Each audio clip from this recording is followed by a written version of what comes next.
There are a lot of issues, Tim, in Arizona, and it has to do with maladministration and negligence and gross negligence by our county officials, specifically in Maricopa County, where you have 66% of the vote in Arizona, who are, running roughshod over the law, deciding to do whatever they want to change the rules, during the process, even during the voting process. And that is unfortunately leading to illegitimate outcomes. And Arizona law requires, actually, based on what happened in Maricopa County, that the election be set aside. And Kari Lake is very likely to succeed if she makes the right arguments in court. And what would those arguments be? So the issue right now before the court has to do with signature verification.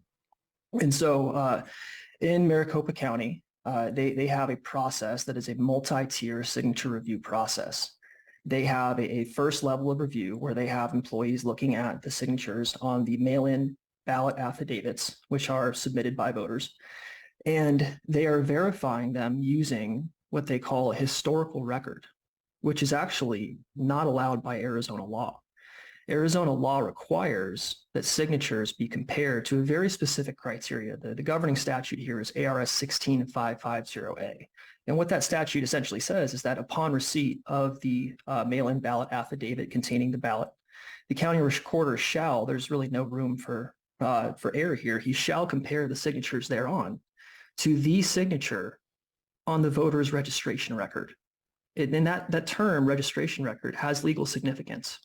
It means the document that you sign when you go to the motor vehicle division, you register to vote. And so what's happening in Maricopa County is they're actually taking these ballots, that are coming in, these mail-in ballot affidavits with the signatures of the voters that are supposed to be used to verify the identity of the voter. You actually have to present your identification under Arizona law to be able to register to vote. So there is a safeguard, an ID check when you register.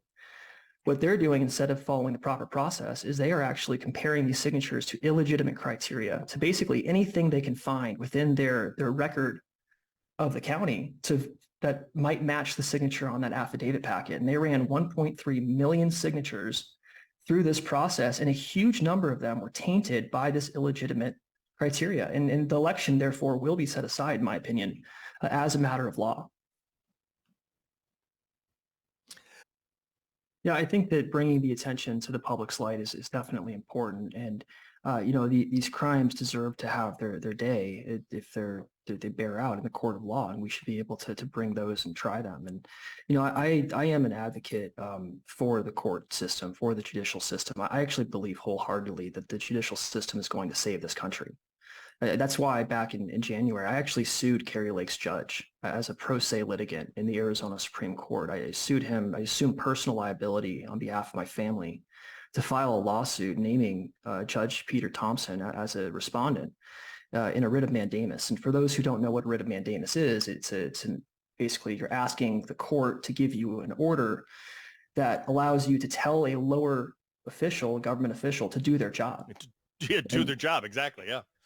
Yeah, and so I sued Judge Thompson in the Arizona Supreme Court on the same day that Kari Lake filed her appeal in the Arizona Court of Appeals. And in short, I actually, just so everyone has a background here, I was actually involved. I was hired by True the Vote to represent Arizona State Senator Sonny Borelli back in late November, early December during the election challenge process. And we actually filed an election challenge very similar to what Kari Lake did in Mojave County on December 12th. And that case was dismissed pretty quickly for the lashes issue. We had an issue getting the subpoena from the turbo court filing system. It essentially printed an invalid subpoena. Arizona law requires these election challenge subpoenas to say that the respondents have to actually submit an answer within 5 days. The automated system gave me a subpoena that said 20 days. I wanted to make sure, given the circumstances they had multiple lawsuits going on. Abraham Hamadeh also filed in Mojave County. Kari Lake filed in Maricopa County. And so all of these attorneys on the defense side had their hands tied, and I wanted to make sure we got a timely response. And so the day after we filed this and we got the subpoena back, I asked the judicial assistant for Judge Jansen there, who was assigned our case, to provide a corrected subpoena. And 9 emails later, CCing her, I finally got a subpoena from the court back on Thursday. So this was between Monday and Thursday. And the following day, the case was dismissed for lashes. Basically, I was punished for being hyper technical and trying to follow the law. But the thing that's really upsetting about this is we decided to non-suit that case. We decided not to appeal the dismissal by the judge. And that's because Kari Lake had basically filed an identical cause of action on the signature verification issue, which is the ARS 16550A. And the problem with her case is that they didn't provide all of the quote unquote non-technical arguments under Arizona law. And they actually failed to cite the binding precedent for this issue. There's a case called Reyes v. Cumming, and this case is out of Yuma County, Arizona from 1997. And it set aside an election, a Board of Supervisors election, a year after the fact as a matter of law because the county recorder in Yuma County failed to compare the signatures using the quote unquote proper criteria. She just didn't do it at all.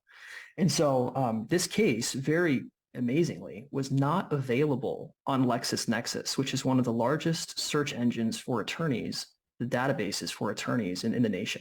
It actually, the case was there, but the substantive portion of the case was not available. It just said reversed and remanded with instructions. And because I practiced diligent research, I found this case cited somewhere, and I went and looked it up on CaseFriend. And this case was directly dispositive on the signature verification issue, almost the exact same circumstances. Actually, what happened there is they had Mr. Reyes was the winner prior to the county conducting signature verification by 23 votes. Prior to tabulating the mail-in ballots, essentially, he was the winner. And when they tabulated the ballots, after they basically failed to review any of the signatures and they just brought these things in and counted them as votes, Mr. Cumming was the victor. And the margin of victory was 0.066 or 64%, right? It's a very, very small margin of victory. It's actually identical almost. I think it's off by 1/100 of a percentage for what happened here in Maricopa County comparatively. And so this case was unavailable to the attorneys using LexisNexis, and Kari Lake's attorneys missed it. And so my argument was the reason I sued Judge Thompson is because I believe there was a mistake made. All of the attorneys missed this case in citing the proper law, and the judge dismissed the signature verification issue improperly because it was never brought to his attention. Later, I learned that the attorneys for the defense side actually had express knowledge of this case. It was cited by Abraham Hamadeh's attorneys in the Mojave County lawsuit on December 14th. The following day was the first day that the motion to dismiss on the signature verification issue, the first one, was submitted in Maricopa County in Kari Lake's case. And so they actually violated their duty of candor. I submitted this information to the bar, the Arizona bar. They are investigating these attorneys for misleading the court and wasting, frankly, 7 months of our time as Arizona taxpayers and resources, because this should have been decided a long time ago. So yeah, I had my case, just to get back to the writ of mandamus so everyone is familiar, dismissed by the Arizona Supreme Court.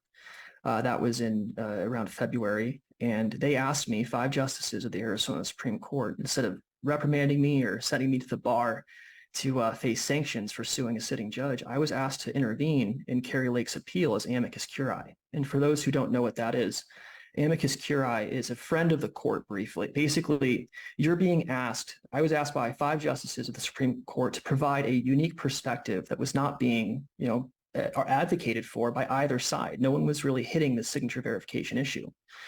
And so I ended up I tried to file my writ of mandamus in lieu of a amicus brief, because the Supreme Court directed me to intervene after the deadline for intervening had actually ended. So they gave me a bit of a superfluous remedy on my lawsuit.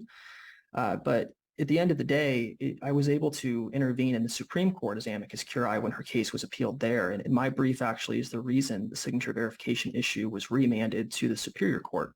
My lashes argument is I was the only attorney to really address that issue properly, and they adopted my reasoning almost verbatim, remanding that case.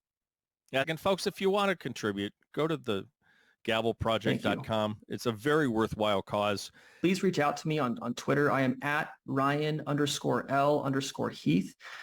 You can reach me there. You can also reach me, I would say go to heathlaw.com. I'm going to have that website up tomorrow. And actually, that would be preferred if you can go to heathlaw.com and contact me there.